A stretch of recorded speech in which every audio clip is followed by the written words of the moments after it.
So right now, as of yesterday afternoon, we're sitting here in Forsyth County at 43 per 100,000 per day.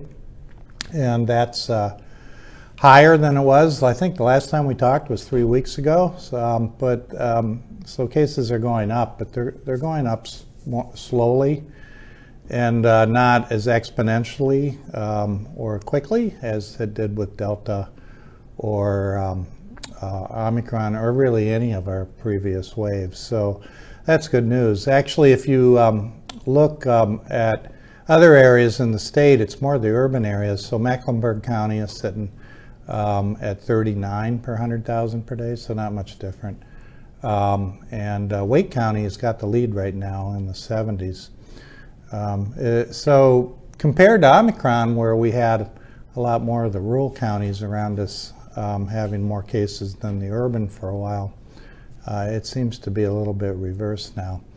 And why are we seeing more cases? I think the simple reason and the main reason is that people are out and about doing things and being more socially active and having more get-togethers, and everyone's back in school still, and a lot of end-of-year parties, graduations, big concerts, things like that. So, I guess it's a bit to be expected.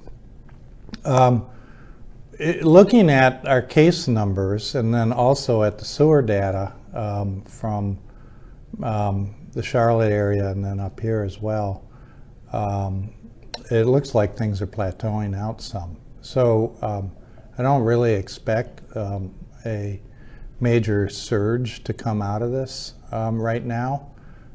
Perhaps later in the summer, but not for the next few weeks.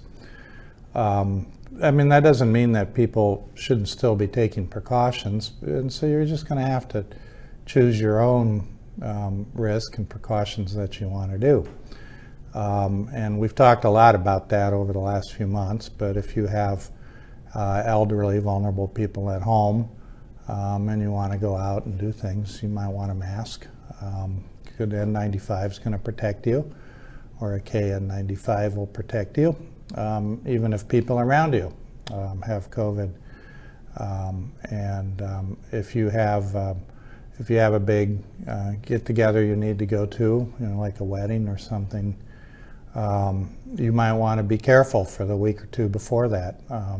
If you're giving away, you're the father of the bride, you might want to chill for a while because you don't want to get COVID before going, because that's going to keep you from going if it's in your 5 to 7 day isolation period. And it also means you want to have some tests at home. So if you get a runny nose or allergy symptoms or cold-like symptoms, so that you can test for COVID, so if you know you have it. Interestingly, we have a lot of cold viruses going around right now, including still influenza is still being transmitted, at least up here in the Triad area. I assume it is in other areas in the state too, which is really late because usually our flu season's over by the end of March.